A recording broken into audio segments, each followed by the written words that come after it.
오픈하우스 대표 황재달 작가입니다. 오늘의 주제는 고시원 창업 7단계 총정리입니다. 최근에 고시원 창업가 운영 가이드북이 출판되었습니다. 여기에는 고시원 창업가 운영에 관해서 모든 정보들이 총망라되어 있습니다. 양식들을 토대로 해서 고시원 창업 7단계를 다시 한번 정리해 드리겠습니다.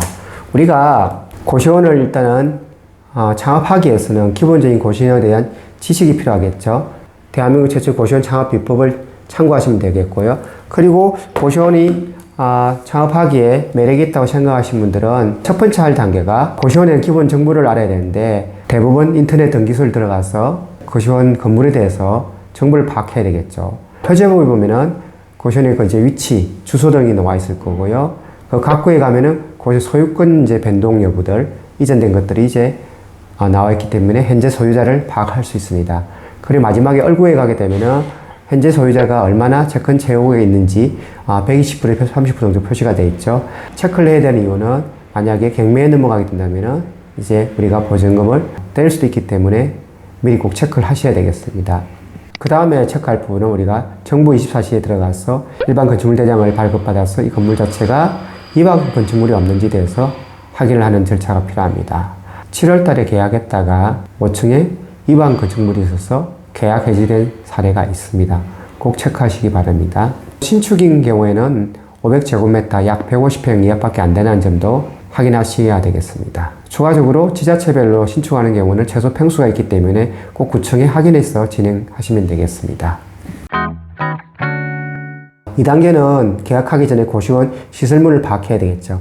가이드북에 나와 있지만은 일단은 들어가서 외부에 이제 간판을 먼저 확인해야 될 거고요. 그리고 위치도 확인하고, 들어가자마자 보실 때 이제 출입문들 확인해야 되고, 소방이 이제 스프링클러가 되겠죠. 그리고 보일러가 돈이 많이 들어가기 때문에 체크해야 될 거고, 그 다음 공용 주방들 체크해야 될 거고, 그리고 화장실과 그다음 샤워 시설들 얼마나 낙후된지 체크해야 될 거고, 공동 주방에 가서는 세탁기라든지 건조기 상태라든지 크기, 그 다음은 요즘 무인으로 많이 운영되기 때문에 CCTV 꼭 체크해야 되고, 홈페이지, 인터넷 등을 확인을 해야 되겠습니다. 확인한 절차들은 언제 정도 개최를 했는지 확인하는 게 좀 필요하겠습니다.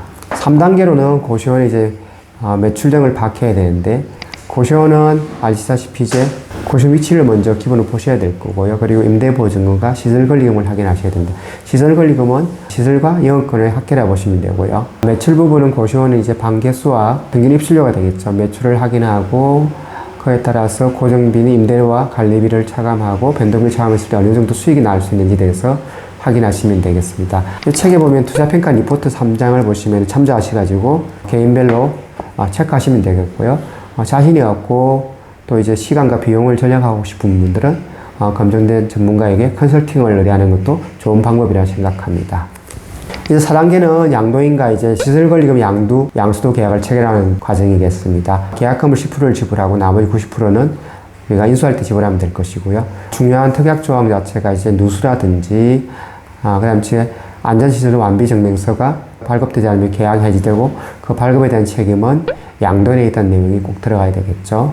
그리고 이제 시설권리금 계약 시와 나중에 인수받을 때 매출액과 비용이 너무 많이 차이 나는 경우는 계약을 해지하든지 권리금에서 조정을 해야 될 것입니다. 특약사항들을 꼭 체크하시고요. 5번째, 임대인과 임대차 계약을 체결하면 되겠죠. 여기서 중요한 건 원래 임대료 자체가 인상 여부를 체크하는 것과 임대 기간을 언제를 할 것인가, 선결을 할 것인지 새롭게 할 것인지에 대해서 계약을 해야 되겠습니다. 그리고 중요한 2기 이상 원래 임대료를 연체하면 계약이 해지될 수 있다는 조항도 꼭 체크하셔야 되겠습니다. 그 다음으로 안전시설 등 완비증명서를 이제 발급 신청하면 되겠죠. 필요한 서류는 임대차 계약서 필요할 것이고, 피치 못할 사항이면 시설권리금도 가능할 수 있습니다. 소방기록을 우리가 받아가지고 이제 이수증명서를 출력하고, 보험을 가입해서도 화재보험 이제 정서를 출력해서 3가지를 가지고 직접 소방서를 방문하면 되겠습니다. 방문하면 이제 발급 신청서를 이제 작성해야 되는데, 양식은 책에 나온 대로 하시면 되겠습니다. 이제 고시원을 인수할 절차가 끝난 거죠. 안전시설 등 완비증명서 나왔기 때문에 이제 고시원을 잔금을 치러 인수하면 되겠습니다. 그 전에 10%를 지불했기 때문에 90%를 지불하는 절차가 될 것이고요. 시설도 한 번 더 체크하고, 입주자 명단도 받고, 그럼 지금 매출하고 비용들을 다시 한 번 더 확인하는 절차가 필요하겠습니다. 그리고 인수하고 나서 가장 중요한 절차가 전화 같은 경우는 이제 직접 가서 이제 명의 변경을 해야 되는 경우가 있고, 특히 이제 사업자 등록등 같은 경우도 양도인이 말소를 하고 양수인이 이제 신청하면서 확정 일자를 받는 것도 꼭 필요하겠습니다. 그렇게 되면 이제 우리가 인수가 끝나게 되고요. 나머지 명의들 정수기, 인터넷, TV 등은 이제 명의 변경을 하면 되겠습니다. 정산을 먼저 하고 명의 변경 절차를 진행하면 되겠습니다. 그렇게 되면 이제 원장님이 되시는 거고, 내일부터는 실제로 이제 영업을 시작하시면 되겠습니다. 짧게 고시원 창업 7단계 대를 총정리해 봤습니다. 책에 잘 나와 있고 유튜브도 있기 때문에 꼭 계약하기 전에 한 번 더 체크하고 내용을 숙지하고 가시면 많은 도움이 될 것 같습니다. 감사합니다.